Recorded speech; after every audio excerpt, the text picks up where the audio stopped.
Hi పిల్లలు, అమ్మమ్మ కథలకు స్వాగతం.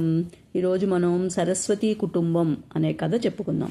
ఇదేంటంటే అమరావతి పట్టణంలో ఒక పేద కుటుంబం ఉండేది. వారు అందరూ వాళ్ళని సరస్వతి కుటుంబం అని ఆ పట్టణంలో ఉన్న వాళ్ళందరూ పిలుచుకుంటూ ఉండేవాళ్ళు. ఎంచేతనంటే ఆ కుటుంబంలో ఉన్న అందరూ కూడా ఆడ మగ అందరూ కూడా ధారాళంగా కవిత్వం చెప్పగలిగే వాళ్ళు, పండితులు అన్నమాట. కానీ వాళ్ళు పాపం దారిద్ర్యంలో ఉన్నారు. ఎందుకంటే వాళ్ళకి సరస్వతీదేవి అనుగ్రహం ఉంది కానీ లక్ష్మీదేవి అనుగ్రహం లేదనమాట. అందుకని పాపం వాళ్ళు చాలా పేదరికంలో జీవనం గడుపుతూ ఉంటారు. అయితే ఈ ఆ భోజరాజు గురించి వాళ్ళకి తెలుస్తుంది. భోజరాజు చక్కగా అందరినీ సన్మానిస్తాట, పండితుల్ని కవుల్నిను. అతను చాలా ఉదార స్వభావుడు అని చెప్పి నలుగురు ద్వారా చెప్పుకుంటూ ఉంటే వీళ్ళు వింటారనమాట. విని ఏం చేస్తారు, వీళ్ళు ఆ దారా నగరానికి వెళ్ళి భోజరాజు యొక్క ఆశ్రయం పొందుదాం మనము అని చెప్పి నలుగురు బయలుదేరి ఆ కుటుంబం దారా నగరానికి బయలుదేరి వెళ్తుందనమాట. అలా వెళ్తూ వెళ్తూ ఉండగా కొంత దూరం వెళ్ళేటప్పటికి ఇంకొంచెం దూరంలో దారానగరం వస్తుంది అనగా వాళ్ళకి ఒక బ్రాహ్మణుడు ఎదురుపడతాడు. ఎదురుపడి వీళ్ళని అడుగుతాడనమాట. ఎక్కడికి వెళ్తున్నారు మీరు, ప్రయాణం ఎక్కడి నుంచి వస్తున్నారు అని అడుగుతాడు. అడిగేటప్పటికి ఈ బ్రాహ్మణుడు చెప్తాడు, ఈ కుటుంబ పెద్ద చెప్తాడు, మేము భోజరాజు దర్శనం కోసం వెళ్తున్నాము. భోజరాజు చాలా ఉదార స్వభావుడు, పండితుల్ని కవుల్ని చక్కగా ఆదరిస్తాడు అని తెలుసుకొని మేము ఆయన ఆశ్రయం పొందాలని వెళ్తున్నాము అని చెప్తాడు. చెప్పేటప్పటికీ ఈ బ్రాహ్మణుడు అంటాడు, మీరు మీరు చెప్తుంది చాలా అక్షరాల నిజము. చూడండి, నా బ్రహ్మదేవుడు నా నుదుటిన ఎంత దారిద్ర్య రేఖ రాశాడో, అయినా కూడా ఆ భోజరాజు నాకు ఇంత ధనం ఇచ్చి నన్ను ధనవంతుణ్ణి చేశాడు అని చెప్పి ఆ బ్రాహ్మణుడు చెప్పి వెళ్ళిపోతాడు. వెళ్ళిపోయేటప్పటికీ ఆ బ్రాహ్మణుడు మాటలు వినగానే సరస్వతి కుటుంబానికి చాలా ఆనందం వేస్తుంది. ఆనందం వేసి, అవును, మనం వినదంతా నిజంలాగే అనిపిస్తోంది. ఇతన్ని చూస్తుంటే, ఇతను చెప్పే మాటలు వింటూ ఉంటే భోజరాజు నిజంగానే గొప్ప దాత, దరిద్రుల పట్ల ఆదరం చూపగలిగే వాడిలాగే అనిపిస్తున్నాడు. మనం కూడా అతన్ని కలుసుకొని అతని ఆశ్రయాన్ని పొందుదాము అని వాళ్ళు అనుకుని ఆ దారానగరం వైపే ఇంకా కొంచెం నడుస్తూ ఉంటారనమాట. నడుస్తూ ఉండేటప్పటికి వాళ్ళు కొంచెం దూరం వెళ్ళేటప్పటికి దారానగరం చేరేటప్పటికి అక్కడ ఈ దారానగరంలోకి వెళ్ళాలి అంటే కనుక రాజాజ్ఞ కావాలన్నమాట. అందుకని ఆ నగరం బయటే ఆగిపోతారు. ఆ నగరం బయట ఒక మర్రి చెట్టు ఉంటుంది. ఆ మర్రి చెట్టు కిందే వీళ్ళందరూ ఆగిపోతారు. ఆగిపోయి అక్కడున్న భటులకి రాజు యొక్క ఆజ్ఞ కావాలి, మేము లోపలికి వెళ్ళి రాజుని దర్శించుకోవాలనుకుంటున్నాము అని చెప్పి తెలియచేసేటప్పటికి ఆ భటులు ఏం చేస్తారు, రాజుగారి దగ్గరికి వెళ్తారు. వెళ్ళి ఇలాగా ఊరి బయట మర్రి చెట్టు కింద ఒక కుటుంబము, బ్రాహ్మణ కుటుంబం వచ్చి ఉన్నారు, వాళ్ళు మీ యొక్క దర్శనం కోసం వేచి ఉన్నారు, మీ దర్శనం కావాలని అడుగుతున్నారు అని చెప్పి రాజుగారికి తెలియచేస్తారు ఆ భటులు.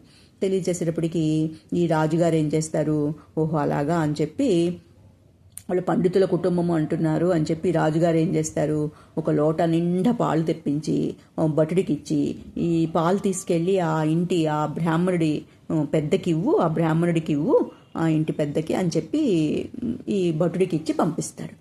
పంపించేటప్పటికి ఈ భటుడు ఏం చేస్తాడు, ఆ పాల గిన్నె తీసుకెళ్ళి బ్రాహ్మణుడి చేతికి ఇచ్చి, మా రాజుగారు మీకు ఇమ్మన్నారు అని చెప్పి ఇస్తాడు.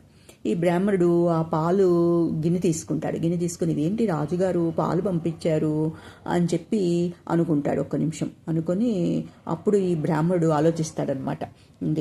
భోజరాజు ఉద్దేశం ఇది అయి ఉంటుంది, ఈ నగరం నిండా పాలలాంటి పాండిత్యం గల వాళ్ళు చాలామంది ఉన్నారు, ఇంకా మీకెక్కడుంది చోటు అని భోజరాజు యొక్క అభిప్రాయం అయి ఉంటుంది అని బ్రాహ్మణుడు గ్రహించి ఏం చేస్తాడు, ఆ పాలల్లో ఇంత చక్కెర వేసి అది తీసుకెళ్ళి మీ రాజుగారికి ఇవ్వు అని చెప్పి ఆ భటుడికి ఇచ్చి పంపిస్తాడు.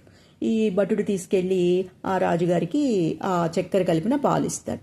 ఆ చక్కెర కలిపిన పాలు చూసి ఈ భోజరాజు ఏమని భావిస్తాడు, మీ నగరంలో ఎంతమంది పండితులు ఉన్నా కూడా పాలల్లో చక్కెరలాగా మేము వారితో కలిసిపోయి వాళ్ళ పాండిత్యానికి తీపిని చేకూరుస్తాము అని బ్రాహ్మణుడి భావన అయి ఉంటుంది అని గ్రహిస్తాడు ఈ భోజరాజు. గ్రహించి సంతోషిస్తాడు. ఎందుకంటే వాళ్ళు ఒకళ్ళకొకళ్ళు నోట్తో మాట్లాడుకోకుండా వాళ్ళ భావాలను అట్లా తెలుపుకుంటారనమాట.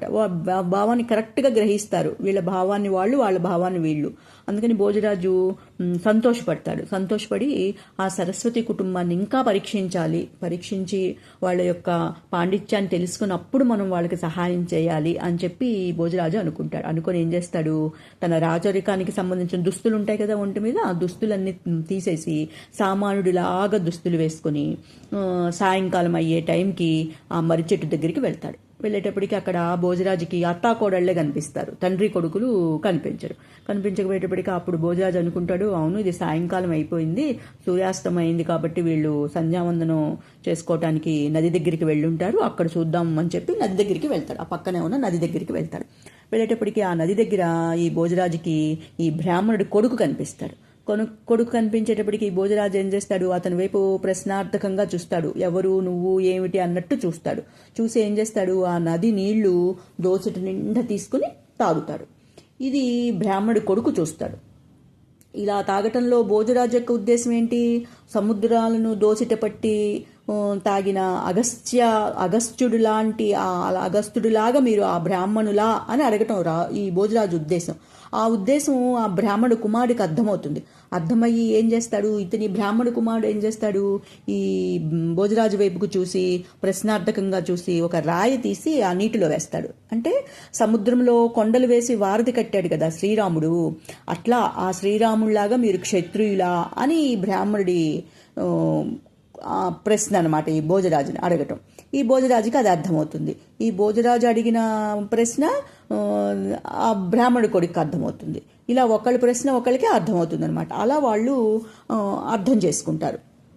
ఇదంతా భోజరాజుకి చాలా సంతోషం వేసి ఇంటికి వెళ్ళిపోయి ఈ సరస్వతి కుటుంబం వాళ్ళని ఇంకా దగ్గరగా మనం పరిశీలించి వీళ్ళు పండితుల్లే కానీ కవిత్వంలో కూడా వీళ్ళకి ఎంత పాండిత్యం ఉందో ఏంటో తెలుసుకుని అప్పుడు వీళ్ళకి తగిన సహాయం మనం చెయ్యాలి అని చెప్పి ఈ భోజరాజు మనసులో అనుకుని కానీ తెల్లారేదాకా ఆగలేకపోతాడు. అప్పుడు రాత్రే తెలిసేసుకోవాలి అని అతనికి బుద్ధి పుడుతుందనమాట. బుద్ధి పుట్టి ఏం చేస్తాడు, అప్పటికప్పుడే కట్టెలు కొట్టుకునేవాడి వేషం వేసుకుంటాడు. వేషం వేసుకుని 4 కట్టెలు మోపు నెత్తి మీద పెట్టుకుని రాత్రి ఆ బ్రాహ్మడున్న మర్రి చెట్టు దగ్గరికి వెళ్తాడు. వెళ్ళి ఆ బ్రాహ్మణుడితో అంటాడు, అయ్యా అదేంటి అడవిలో నేను కట్టెలు కట్టుకుని వెనక్కి తిరిగి వచ్చేటప్పటికి ఆలస్యం అయిపోయింది, నగర ద్వారాలు మూసేశారు, కాబట్టి నేను నగరంలోకి వెళ్ళలేను, మీరే ఎంతో కొంత ఈ డబ్బులు ఇచ్చి ఈ కట్టెల మోపు తీసుకోండి, ఈ రాత్రికి ఇక్కడే పడుకునేందుకు నాకు అనుమతి ఇవ్వండి అని అడుగుతాడు. అడిగేటప్పటికి ఆ బ్రాహ్మణుడు, అయ్యో అదెంత పని నాయనా, ఏదో మా దగ్గర ఉన్న డబ్బులు ఇచ్చి నీ కట్టెలు కొనుక్కుంటాంలే అని చెప్పి అతని దగ్గర ఉన్న డబ్బుల్లో కొంత డబ్బులు ఇచ్చి ఆ కట్టెల మోపు తీసుకుంటాడు. బ్రాహ్మణుడు తీసుకుని, ఇదంతా నా సొత్తా ఏంటి నాయన, ఇక్కడ ఎక్కడైనా సరే పడుకో, మాకేం అభ్యంతరం లేదు అంటాడు. అనేటప్పటికీ ఆ భోజరాజు అక్కడే పడుకుంటాడు. కానీ అర్ధరాత్రి వేళ దొంగలు పడతారేమో అని భయం ఉండేది అప్పుడు. అందులో ఆరు బయట కదా, ఆయన వీళ్ళ దగ్గర పెద్దగా డబ్బులేమీ లేవు, నగలు డబ్బులు అట్లాంటివి ఏమీ లేవు, వీళ్ళు పేదవాళ్లే కదా, అయినా కూడా దొంగలంటే భయమే కదా ఎవరికైనా సరే. అందుకని వీళ్ళు ఏం చేస్తారు, ఒక్కొక్కళ్ళం కొంతసేపు మనం మెలకుగా ఉండి కాపలా కాయాలని నిర్ణయించుకొని ఫస్ట్గా ఈ ఇంటి పెద్ద బ్రాహ్మణుడు ఉంటాడు కదా ఆ తండ్రి కాపలా కాస్తుండేటప్పటికి కొంతసేపు అయ్యేటప్పటికి మారువేషంలో ఉన్న భోజరాజు ఏం చేస్తాడు, తనలో తను మాట్లాడుకుంటున్నట్టు గట్టిగాను, అంటే అప్పుడు పూర్వం సంస్కృతంలో ఈ కవిత్వము అవన్నీ చెప్తూ ఉండేవారు. కానీ మనం ఇప్పుడు సంస్కృతంలో చెప్తే ఎవరికి అర్థమవుతుంది, అర్థం కాదు కదా. అందుకని మనం తెలుగులోనే చెప్పుకుందాం. ఈ భోజరాజు ఏమని అంటాడు, ఇదేంటి, నిస్సారమైన సంసారంలో ఈ 3 సారవంతమైనవిగా భావించబడుతున్నాయి అని తనలో తను అనుకుంటున్నట్టు గట్టిగా బయటకు అంటాడనమాట.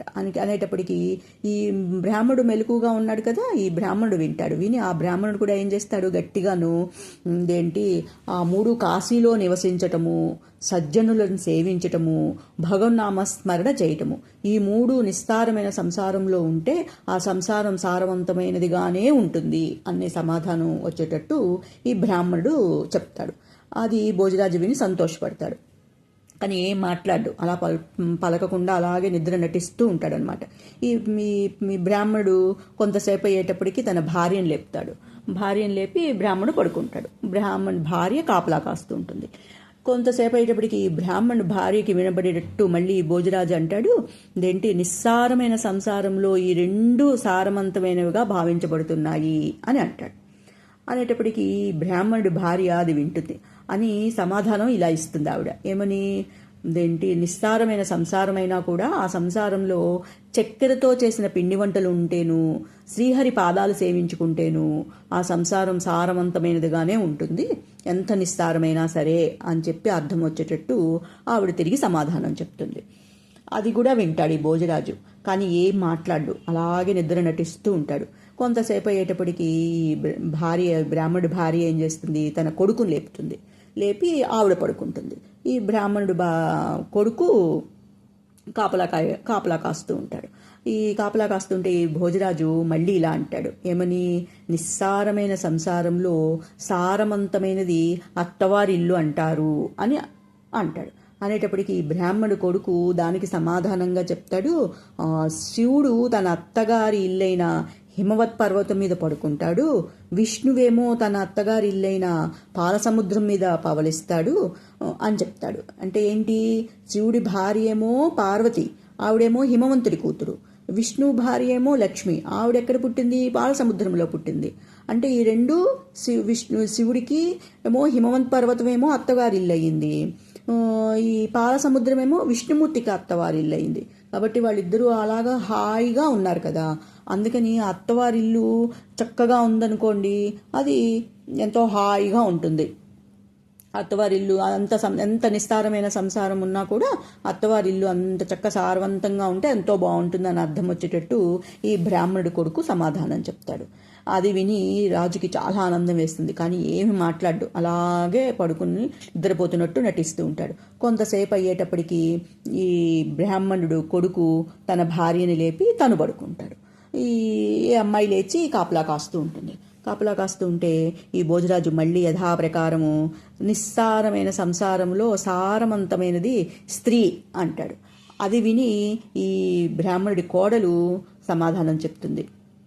ఈ బ్రాహ్మణుడి కోడలికి అర్థమైపోతుంది, ఈ కట్టెలు కొట్టుకునేవాడు మామూలు వాడు కాదు, ఇతను భోజరాజులాగే ఉన్నాడు అని గ్రహిస్తుంది. గ్రహించి దానికి సమాధానంగా ఆవిడేం చెప్తుంది, ఓ భోజరాజా, నీ వంటి వారు ఏ స్త్రీ కడుపున పుడతారో ఆ స్త్రీ ఎంత నిస్సారమైన సంసారంలో ఉన్నా కూడా సారవంతమైనదే అవుతుంది అని చెప్పి చెప్తుందనమాట. ఈ మాట వినగానే భోజరాజు చట్టుకుమని లేస్తాడు. లేచి ఆ చీకట్లోనే తన ఇంటికి వెళ్ళిపోతాడు.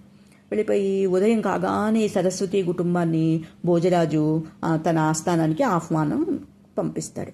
పంపించేపటికి ఆహ్వానాన్ని తీసుకొని సరస్వతి కుటుంబంలో వాళ్ళందరూ కూడా ఎంతో సంతోషించి, ఈ భోజరాజు మారువేషంలో వచ్చి మనల్ని పరీక్షించినట్టున్నాడు, అతనే అనుకుంటా రాత్రి వచ్చింది, ఆ పరీక్షలో మనం నెగ్గినట్టున్నాము అని చెప్పి వాళ్ళు గ్రహిస్తారు. గ్రహించి ఆ ఆహ్వానాన్ని తీసుకుని వాళ్ళు భోజరాజు యొక్క ఆస్థానానికి వెళ్తారు. ఈ భోజరాజు ఈ సరస్వతి కుటుంబాన్ని ఎంతో ఆదరంతో ఆదరిస్తాడు. ఆదరించి ఆ కుటుంబంలో ఉన్న అందరికీ కూడా, నలుగురికి కూడా వాళ్ళ యొక్క పాండిత్యానికి, వాళ్ళ పాండిత్యంలో ఉన్న ప్రతిభకి ఎంతో మెచ్చుకుంటాడనమాట. మెచ్చుకుని వాళ్ళ నలుగురికి కూడా అతని కొలువులోనూ నెల జీతాల మీద ఉద్యోగాలు ఇచ్చి ఆదరిస్తాడు వాళ్ళని. అందుకే మనకి సరస్వతీదేవి అనుగ్రహం ఉంటే, అంటే మనం చక్కగా మంచిగా చదువుకొని పెద్ద పెద్ద చదువులు చదువుకున్నాము అంటే మనకి సరస్వతీదేవి అనుగ్రహం ఉన్నట్టే. సరస్వతీదేవి అనుగ్రహం ఉంటే ఆటోమేటిక్గా లక్ష్మీదేవి అనుగ్రహం కూడా వస్తుందన్నమాట. అందుకని పిల్లలు మీరందరూ కష్టపడి చక్కగా చదువుకొని పెద్ద పెద్ద చదువులు చదువుకుంటే ఆటోమేటిక్గా మీరు లక్ష్మీదేవి అనుగ్రహాన్ని కూడా పొందుతారు. సరేనా మరి? Bye bye, good night.